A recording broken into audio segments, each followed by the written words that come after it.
Well, I am not going to take a lot of the time introducing Professor Nick Bloom because we are talking all things work from home, remote work, return to work mandates. I have been a massive fan of his work, and you all need to follow him on LinkedIn because it's important, I think, for us to have a look at what the data is telling us. And he very kindly shared the global data on LinkedIn. So what I would like all of you to do right now is to make sure that if you have a question, get it into Pigeonhole ASAP because there's a lot to talk about here.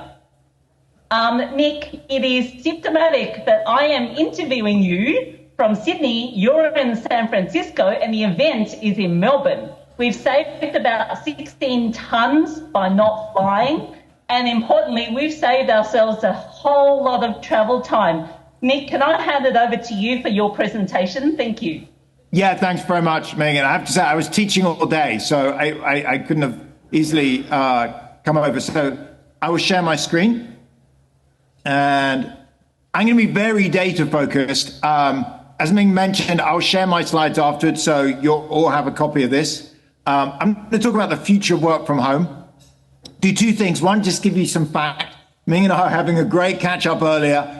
Is RTO, return to office, happening, yes or no? I'm going to show you some data to show you basically that kind of died about a year ago. And then I'll show you some impacts on the economy. So work from home is stabilizing at about 28% of days. So this is US data. As I'll show in a minute, Australia looks very similar to the US. You can hear I'm British, the UK, Canada, they're all pretty similar. So in the US, this is share of days work from home, about 5-6% before the pandemic. It happened, but it's pretty rare. These are full paid days because we care about office space and commuting. Jumped up to about 60% at the peak of the pandemic and dropped back down.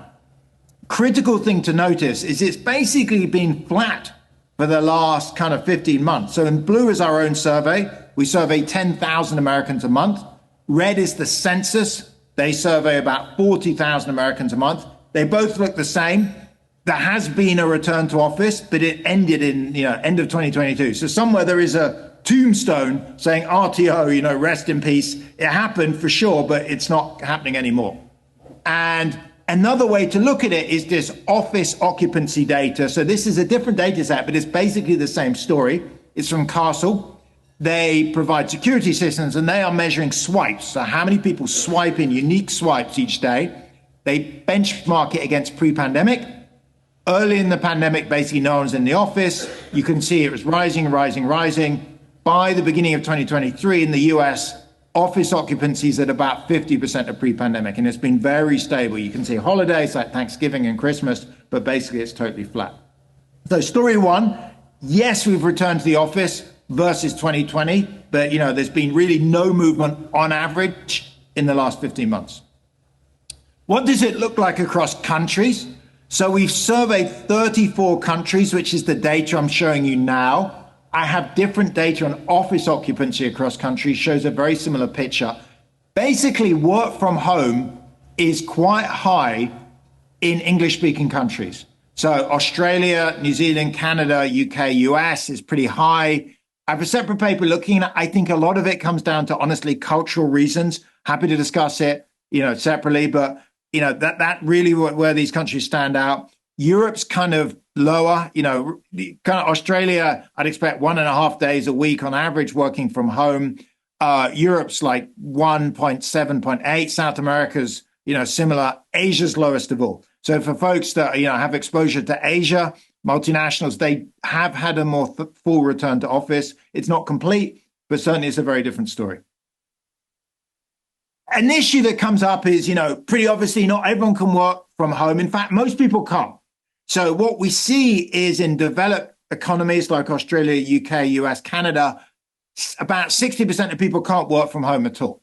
So if I think of Stanford, my employer, that would be, security, food service, janitorial, transport, etc. These people have to come in every day, day in, day out.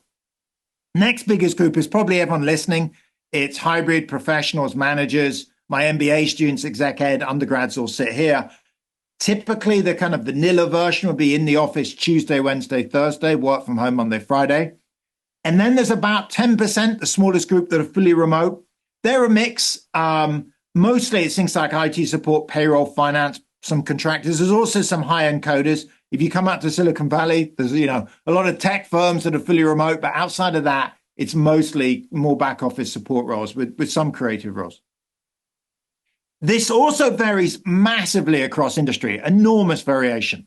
So information, tech, finance, insurance, professional business services have very high levels. That's why they're covered in the media. If you read stories in the media about work from home, it's always, Facebook or Meta or Zoom or Microsoft or Amazon, etc. It's because these places tend to have very high levels.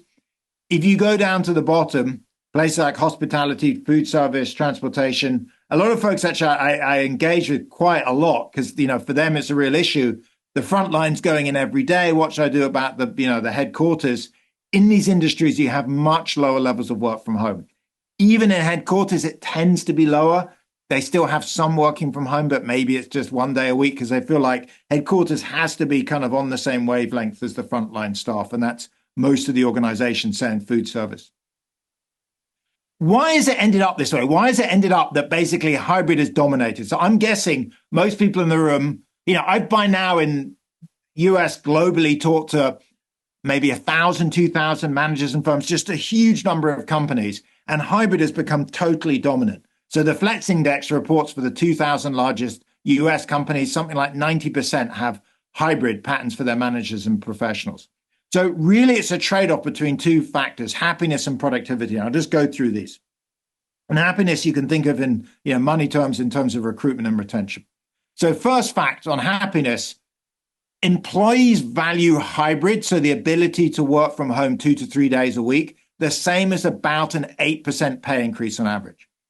So, some people it seems a lot, for some people that seems a little. It's certainly few people do not like commuting. There's a famous study by Danny Kahneman in Science. So Danny Kahneman won the Nobel Prize. He had a paper in Science, and he looked at activities people like and loathe per hour, most and least. Most liked was called intimate relations. So you can kind of guess what that is.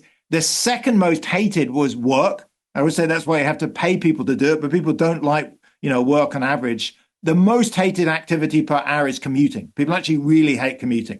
So that's a big reason that work from home is popular. You don't have to commute. You also get more time flexibility, etc. So just to put a number on it, it's worth about an 8% pay increase to employees to let them work from home 2 to 3 days a week.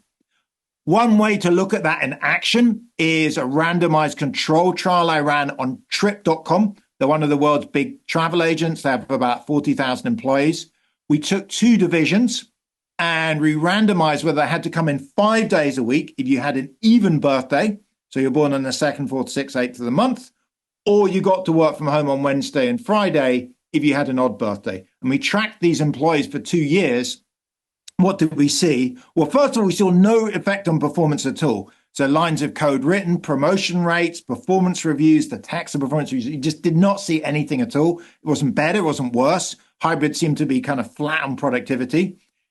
Then on the other thing we did see is quit rates fell by about a third. And we presented this, to the C-suite, and they said, look, this is a no-brainer. I mean, there's like, what's not to like? It's very expensive. They said it costs $30,000, $40,000 every person that quits because they have to retrain and rehire them. And there's no cost. There's no cost on productivity. In fact, they said, if anything, we're going to save a bit of office space. So this is the upside. Employees like it. It's a lot cheaper on retention and recruitment. What about the potential downside? Why, what's the pushback? This really all comes from productivity. So what do the studies say? Well, by now there's a lot of data, and I'm going to really say you've got to be clear to think about two really very different things. So one is fully remote, where you're working from home day in, day out, and the other is hybrid. So actually I'll start with hybrid on the right. We just discussed that. The evidence on hybrid is it's about flat. It's zero, the impact on productivity. You can think of reasons why it's better, saves people time, they're less tired, it's quieter at home. Think of reasons why it's worse, a bit less mentoring, connectivity, culture. Turns out on average it's about flat. So that's why hybrid is such a good deal. Employees like it, so it helps in recruitment and retention, doesn't have any obvious productivity costs. Now let's look at fully remote on the other side. The evidence here is mixed. So fully remote, there's a number of studies. And they show the impacts anything from minus 30% up to plus 13. The average is about minus 10. So on average, fully remote is negative. It depends a lot on how well managed it is, but on average, it's negative. And it looks like, look, it's harder to mentor. It's maybe harder to build culture. It's maybe harder to innovate. So then you might say, why would anyone do fully remote? Why is 10% of the workforce currently fully remote? The reason is for businesses, you should ultimately care about profitability, not productivity. And sure, it's maybe 10%, let's say, down in productivity. But first benefit is you don't have to pay for an office. And that's roughly 10% of cost. So you're already kind of flat. And then you got a second benefit is you can hire people wherever, nationally and internationally. And at least where I live in Silicon Valley in California, hiring folks across the country saves 20-30% if you're hiring, say, an HR person, or if you hire them in Brazil, you're saving 50%. So fully remote is really about, sure, you maybe lose 10% on productivity, but classically you can maybe save 30, 40, 50% on cost. So it's actually very profitable. So, that's where we are now. Most companies, if you think of a typical large companies, what they're doing is the managers and professionals are hybrid, say coming in Tuesday, Wednesday, Thursday. Some of the back office staff, HR, some data entry call centers may be fully remote. Frontline employees have to come in every day. So what are a couple of impacts on the economy? So I go through two. One is called the donut effect. So again, I'm going to show you US data and show you a bit of data for Australia. So firstly, the data we have for the US shows where people live. What we've seen since the beginning of the pandemic is 1 million people have left the center of big cities in the US, moved out to the suburbs. This looks like it's a global phenomena. Why is that? Well, the story is really easy to explain. If you only have to go in the office 3 days a week, or maybe even 2, you want a bit of space, you care less about a commute, you want maybe, a back garden or something, and so you just move out to the suburbs. And we've seen, 1 million people do that. It's pushed up property prices in the suburbs, meant there's more people, there's more retail spending, there's more activity in the suburbs. City centers have gone a bit quiet. So this is, New York. It's also affected spending. So this is a different data set. I have data from MasterCard for transaction data spending around the world. On the left is my home city where I was born, London. Very similar story. Spending is down in city centers relative to the suburbs. So if office workers are not coming in every day, they're only coming in 2-3 days a week, and more of them are living out in the suburbs, spending goes up in the suburbs and down in the city center. On the right, I'm showing you some examples for a few cities around the world. I feel embarrassed I have Sydney, not Melbourne. I was just saying in the pre-call, I have been to Australia twice. Both times I actually went to Melbourne, so I've never actually been to Sydney. But Melbourne and Sydney, I'm sure would look similar as, global cities. So they all show the same thing. There was a big drop in spending near city centers near the beginning of the pandemic. It has mostly, but not totally recovered. And this is this looks like it's permanent. There has been a permanent move of some activities from the centers out to the suburbs. That spending's not gone away. It's just changed location. Second thing is what I'm going to call the golf effect, is basically a weekday leisure boom. So I started looking into this because the number of people, execs, managers that told me they'd kind of complain in offhand discussion about how hard it was to get around to golfing. And I was like, there's got to be something in this. So I know a company called Inrix that has incredible GPS data that tracks millions of journeys a day.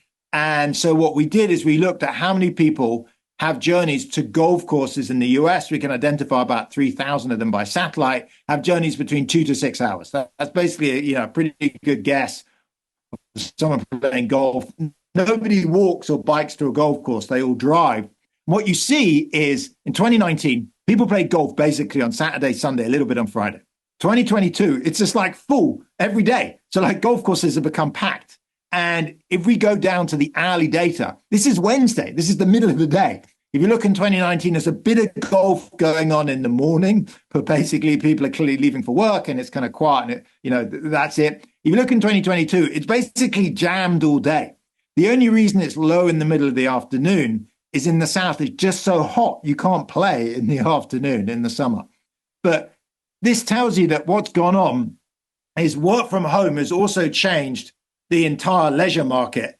And the story here is, folks are kind of playing golf for a couple of hours during the day. They're making up for it in the evening. but it's changed. Not only the office market, it's also twisted the leisure market. So offices are now much busier on Tuesday, Wednesday, Thursday, tend to be empty on Monday, Friday. Golf courses in reverse, and leisure activities like spending, tennis courts, gyms, ski resorts, any kind of leisure thing has gone from being used heavily on the weekends than being much more full throughout the whole week. So it's twisted the economy. What about the future? So I put something in The Economist, an opinion piece, late last year. I think we're going to see a Nike swoosh. So what I mean by that is work from home's dropped a lot at the beginning of the pandemic. It's now flattened out. And in the long run, looking 3-5 years out, it's going to start to pick up again. Why? Because the technology is getting better. Technology to support work from home is improving pretty rapidly. The market's now massive. I was just telling to Ming, I had a call with Satya Nadella, a year and a half ago. I was talking about all this stuff. I was in Zoom, had lunch there at Yuan. I mean, a lot of these tech execs are very focused on work from home products to, service this new market. And when we survey managers, they tell us the same thing. So we've surveyed thousands of managers in the UK and the US. They all predict work from home levels about 5 years from now are going to be similar, if not slightly higher than they currently are in 2023. So to end, work from home is here. The return to office is totally stalled out. It is a very old topic now. Sure, a few firms are calling people back in, like UPS, but they're exactly off balance by other firms letting people work from home more. Typically, it's 2 days a week. That's kind of vanilla. Monday, Friday at home, Tuesday, Wednesday, Thursday in the office. Key thing is to make that work, is to get people on the same day. I'm happy to discuss that in the individual thing. And offices are being redesigned to support that. As Ming said, I put a lot of stuff up on LinkedIn. Great to connect up, and I'll stop and go to discussion.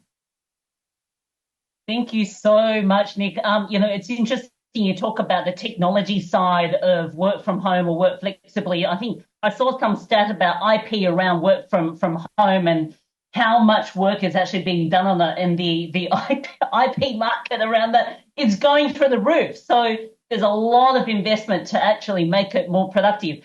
There are a number of questions on Pigeonhole, but can I just start off first, because I want to get this in. Talk to me about the characteristics you see between the companies that have talked about you must come back to the office 5 days a week, front lines working, so you must come back as well. I've heard things like that. Characteristics of companies mandating return to the office versus those that are working hybrid, they're doing the organized hybrid as you talk about. Can you talk a little bit about the distinction you see? Sure. So my main advice is I would not call senior managers, execs back for 5 full days a week, particularly Friday, is really costly. It doesn't look like you're getting any productivity benefit, and you're just, to be honest, just pissing off a lot of employees. You're pushing up attrition. I'll tell you about a study quickly. So there's a study by 2 academics, University of Pittsburgh. It was a clever study. They looked at the S&P 500 companies in the US. They carefully looked at each one of them to see whether they had any return to office announcements. 137 of them had.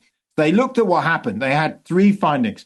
First is return to office announcements typically came after a period of poor stock market and sales performance. So classically, it's kind of response to doing badly.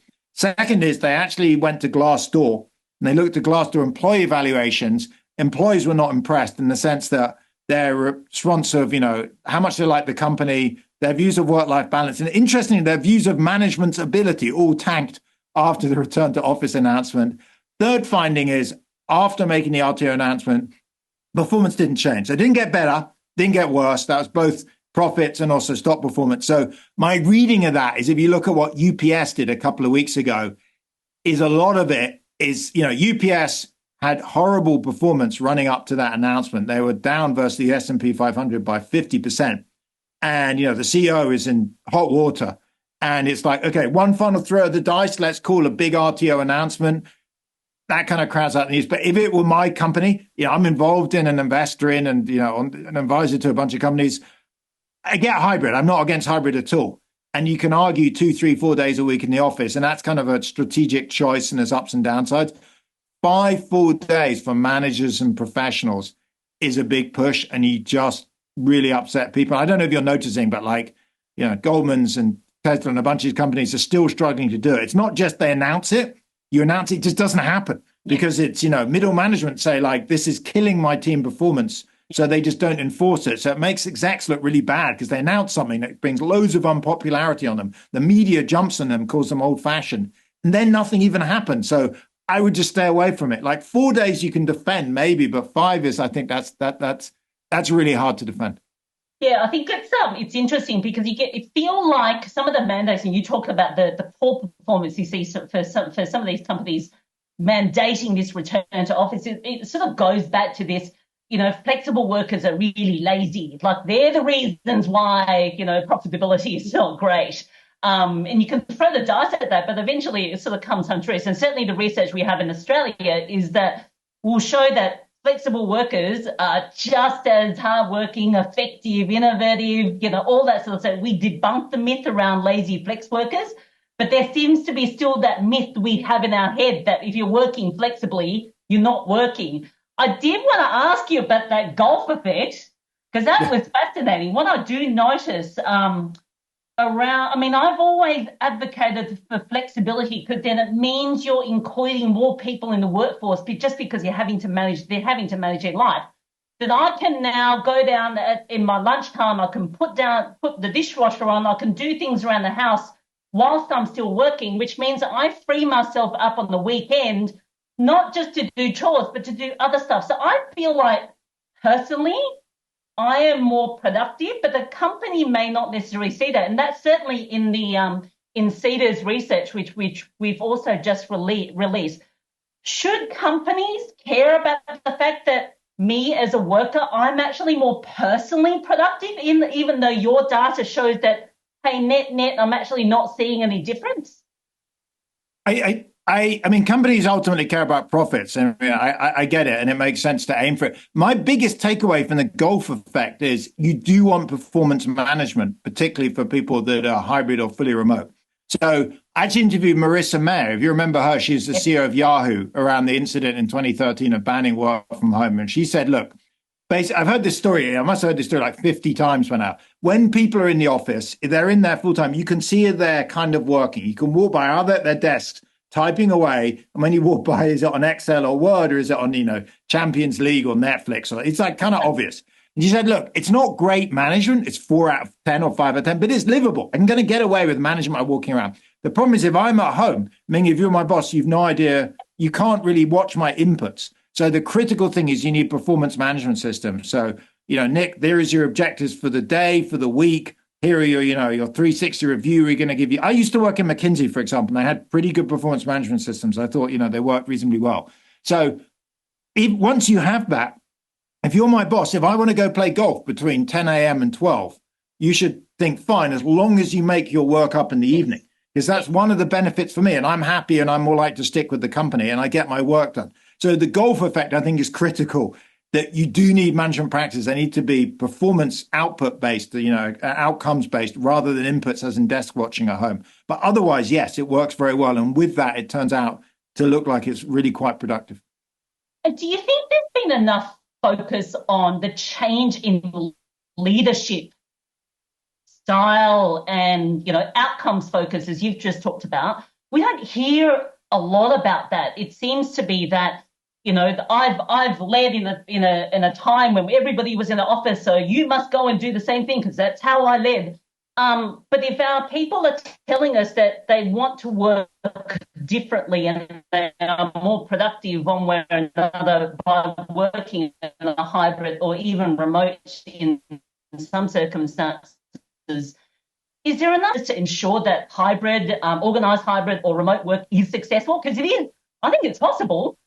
Yeah, no, I think it's genuinely really hard. I think it's since the pandemic, 2020, 2021, I had a lot of discussions actually with CEOs because they're like, what on earth's going on? Now I'm much more talking to CHRs or heads of real estate to try and execute more like the nuts and bolts of it.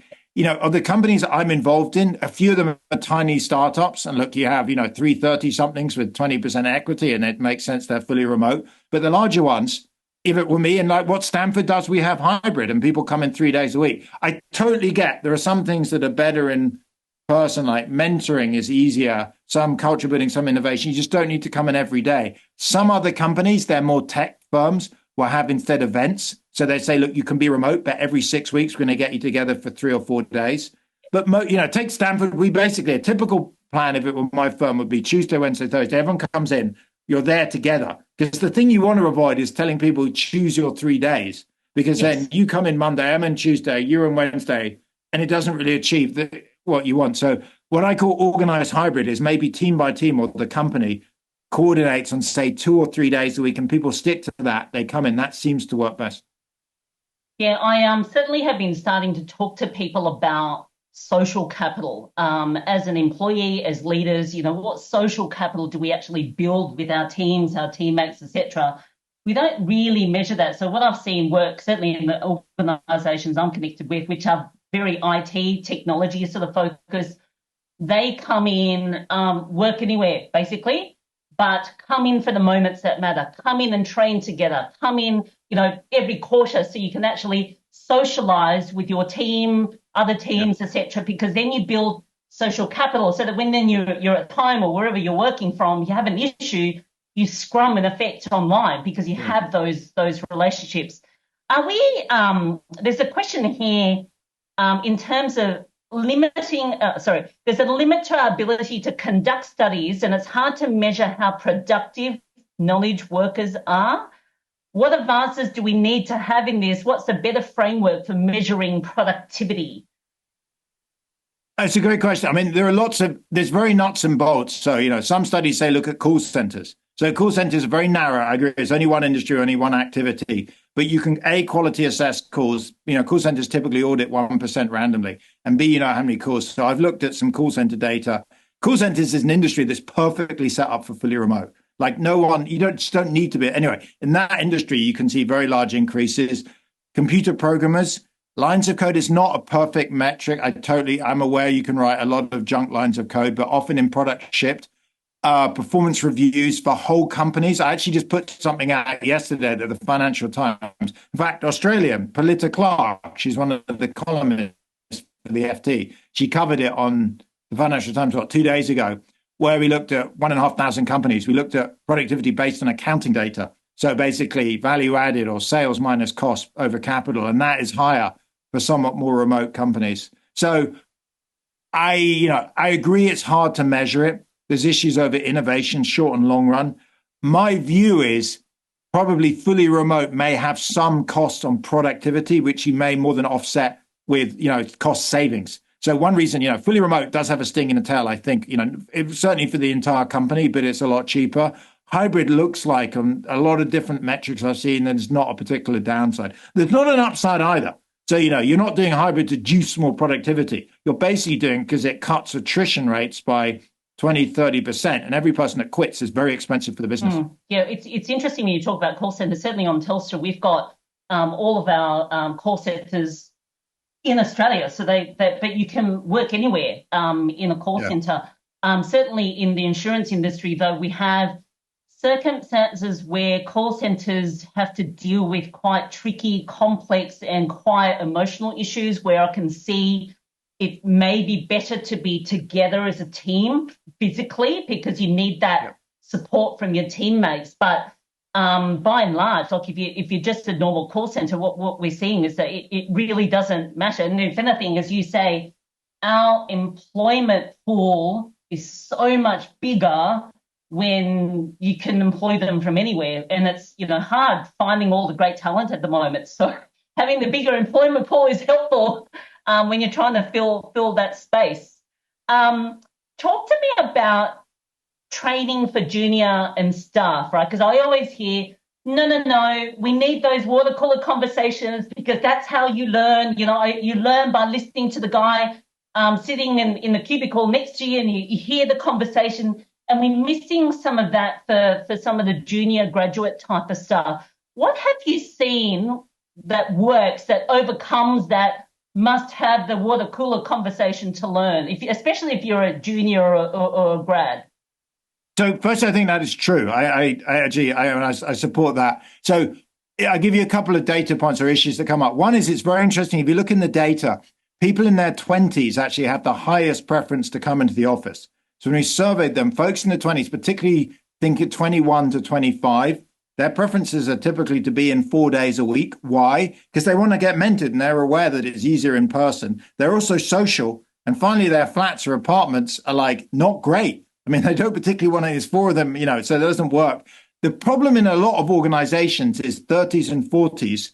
Folks in that age group have young kids. They're more senior. They've moved up the learning curve. They're more focused on their own work. In fact, they put out on LinkedIn something the other week about how these folks, if anything, they get peace and quiet when they go home because no one's asking for help from them. But as a company, it's a real struggle. And this is one of the reasons why you want to have some, organized hybrid. You actually need, somebody has to mentor the 20-somethings. So firms have to typically saying to the 20-somethings, we want you in 3 days a week. That's really not a problem. They're going to come in anyway. The issue is where the 30, 40-somethings, so they're doing the mentoring, you need to come in 3 days a week too. And that group is the hardest. That's kind of where you need to support. And I think one way to get around it is performance reviews for 30, 40-somethings as managers should include mentoring. I mean, if you're like my manager and, 25% of my salary in performance review is evaluating my mentoring, I suddenly have a strong incentive to come in 3 days a week. If it's only on, tickets sold, I don't bother about mentoring because that's something that's off my radar. So one solution is, organized hybrid and kind of having anchor days. Another is explicitly rewarding through promotion and performance reviews, mentoring, because suddenly that problem gets a lot easier to deal with. Yeah, which is why I sort of talk about having like a social capital KPI, because that'll include mentoring. It includes, building the relationships that actually help with all of that sort of learning. I think we should be, rewarding leaders for change and really trying to get that change in style required to enable hybrid to work successfully. So we can actually, get the win-win, the higher profitability, our people are happier, which means that, companies are working a lot better. Can I just pick up the point around sort of the levels of workers that we have? Because one of the issues I pointed out to one of the CEOs just a little while ago, when he was trying to mandate this return to the office, I said, well, it's good for you because you live maximum half an hour from the office. You're making some of your people travel an hour to an hour and a half just to get to the office. So how about we move the office so you travel, because you're one person, travel an hour and a half, and the rest of them will have a lot more time to actually, get to the office. And they have, families, there's so many things to deal with. Your point around, the decision makers in some of this, how are we going to break that bias that we have? Because we live in our little bubble. We've got a nice, I'm sitting in a nice office. You're in a nice office. That, most of our people are not, right? How do we balance all of those decisions? I mean, one way, and it's also easy to enforce it, is survey employees. It's a bit sensitive because when you run a survey, you generally have to release the data. I mean, often you're told don't survey people and don't release it. What you'll find typically is there's a big range of views with high, 3 days in the office is kind of in the center. I think CEOs are kind of unique in that they're extremely successful. They're extremely hardworking. They typically are big companies have maybe, millions, if not tens of millions of dollars tied up in the firm. And so they tend, and, when they turn up into the office, people laugh at their jokes. They're very nice to them. They're the CEO. And so it's not that surprising that Elon Musk wants to spend every hour that he's awake in the office because that's what his mind is focused on. The problem is not him. It's, the few levels below him that are senior middle managers that you need to get in and they have other things going on. So again, hybrid is, a moderate setup. In some ways, by the way, hybrid is not that radical. If you think back to 2019, anyone that's a graduate was already working probably in the evenings, occasionally on the weekend. So we were never already doing all our work, in the office. It's now just we're commuting a little bit less, just working from home a bit more. So I don't think it's that radical a thing. And it's, again, it's become totally the norm. The US data shows that, I don't have Australian data, but, it's going to be very similar. About 90% of companies now are hybrid for managers and professionals. Yep. Of the other 10%, by the way, some are fully remote, some are fully in person. So fully 5 days in person is about 5%. It's a pretty rare thing at this point. Yeah, which is great. Look, I need to draw this discussion to a close because I'm already a minute over time, but I am now handing over to Matthew Cleary. So he's having a discussion with Daniel Wood, who's the chair of the Productivity Commission of Australia on driving productivity in Australia. But before I do so, Nick, Thank you so much for generously sharing all of your research and data and debunking some of the myths that are creeping in on this topic. So everyone, please thank Professor Nick Bloom. I should say, I shared my slides with CEDA. If anyone wants a copy, also, if you don't get them, just send me a message on LinkedIn. I'll share them directly as well. Excellent. Thank you.